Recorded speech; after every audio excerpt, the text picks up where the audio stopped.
and gentlemen, boys and girls, welcome to another episode of Honda Street Garage. Now, this month, been a little lax on videos, so I'm going to try to kick them out as fast as I can. So in today's episode, we're going to talk about something a lot of people have been requesting, which is how to go from auto to a manual. Don't have a car here to actually show you every single step, but I'm basically going to explain every step you need to take and the things you're going to need to do an auto to manual conversion. It's actually relatively simple as far as the EFs, EGs, and EKs are concerned.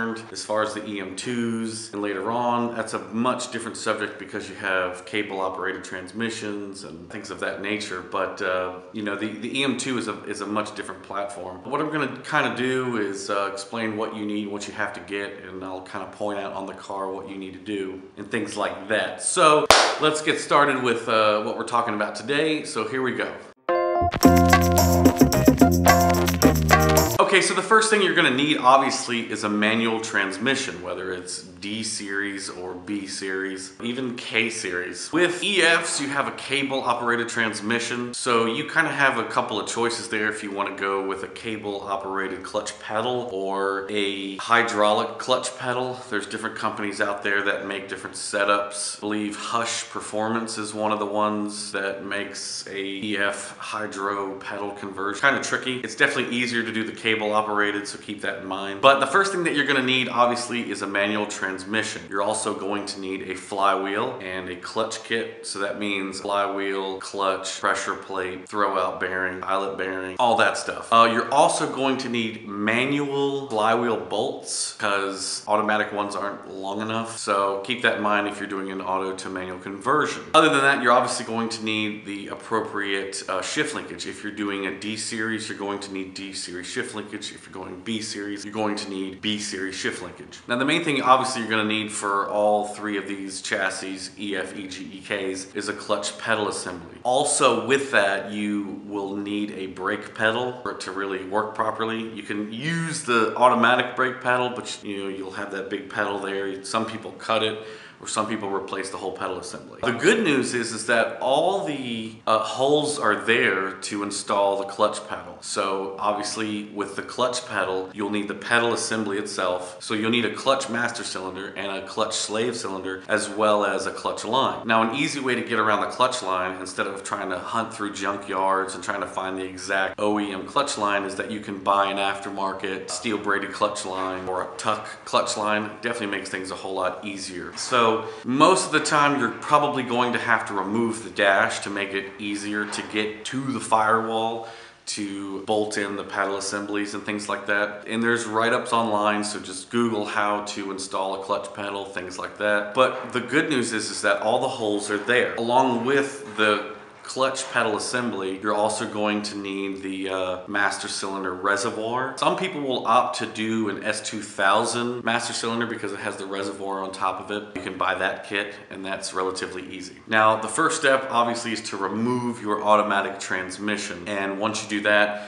you need to remove the flex plate, then install your flywheel and clutch kit, basically like any other manual car. So usually with automatic transmissions, the transmission mount is different. So you'll need to go to Hossport or Innovative to get the proper mount and mount bracket to be able to mount the transmission to the engine bay, because I believe they're in a different place. We've done one before on EG. An older video, we did the B20 VTEC turbo swap on Rob's teal EG hatch. We actually converted that car to manual first, D series, before we swapped out the whole B20 VTEC setup. So once you get your flywheel and clutch set up onto the engine itself, then it's going ahead and mounting the transmission to the engine. Once you do that, then it becomes mounting the transmission to the chassis.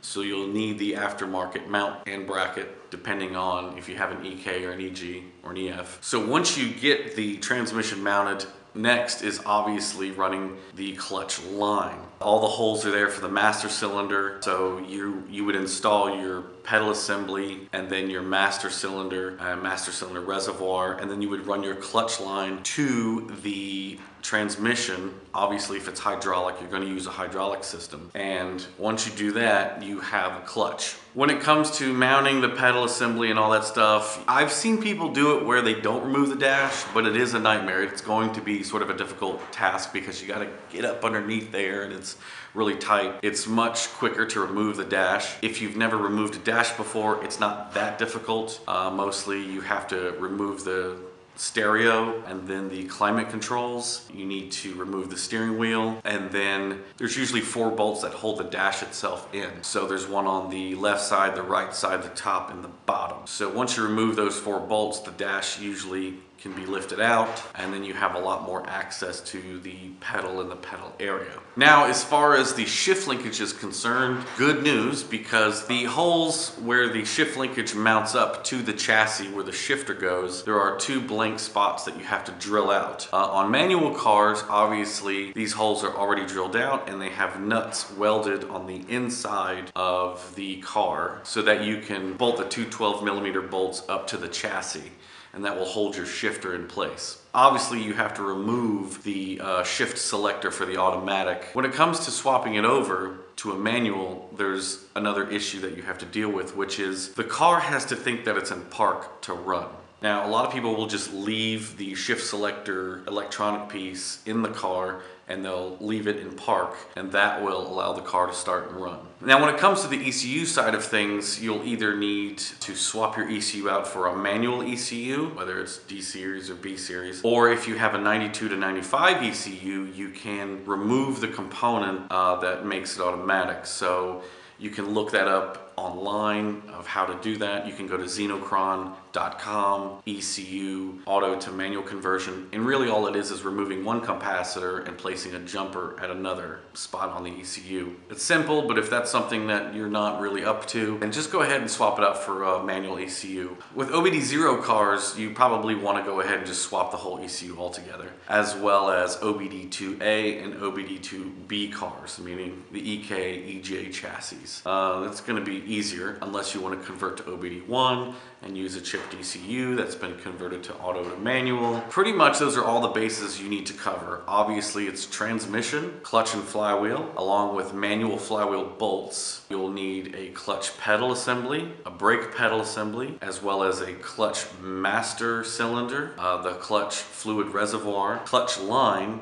and a clutch slave cylinder. And then, of course, the shift linkage will bolt up to the transmission the way it's supposed to. And then the shift linkage will bolt up to the car where the shifter goes if you drill 2 holes. Now, the thing to keep in mind is there are no nuts in place. So you'll have to put 12mm bolts through the tunnel or the chassis, and then someone has to go up on top and put nuts on top of the bolts to hold the shift linkage into place. It's not too difficult. It is something that you can do in a day, anywhere from 4 to 6 hours. Definitely have someone help you. Maybe it'll take you a weekend if you want to take your time. But for the most part, all the holes are there, and there's no real cutting or any of that stuff to really deal with. So it's not that difficult of a task. The hardest part, obviously, is removing the automatic transmission and putting the manual transmission on. That's the hardest part of the whole deal. So let's take a look at things, shall we? Okay, so here we have an EG that is obviously a swapped EG Civic that obviously has manual transmission. One of the things that I highly suggest is using one of these style clutch lines because it's much easier to run. It kind of tucks out of the way. I have installed OEM clutch lines, and it can be a nightmare to kind of fish everything through against the firewall. The stainless steel and other ones work really well. You can get these off of eBay anywhere from $30 to $80, and sometimes you actually have full clutch setup that you can purchase off of eBay. Also, this is the mount that you will need to get from either Hsg or Innovative, because this piece is in a different place. I believe it's moved forward a little bit or back, just depending on which way it is. I'm not really sure 100%, but you'll need that mount. And of course, this is the fluid reservoir for the clutch that you'll need. And right down there is the master cylinder for the clutch. Usually they have a rubber piece covering that up. You can just remove that, place that inside, and there's 2 bolts that hold it in and 1 pin that attaches to the pedal itself. Okay, so now I'm in the EK. Same thing, you can obviously see how tight it is up in here. I don't know if I can get the camera in there or you could see any of that. Obviously, you'll need to deal with the pedal assembly. As far as the shift linkage is concerned, it'll bolt to the transmission, and these are the 2 bolts. This one and that one that will come to the chassis. On an automatic, you'll need to provide these nuts and have someone tighten them down, not too hard, 12 millimeter. But on a manual car, they're just already here welded onto the frame. Keep that in mind.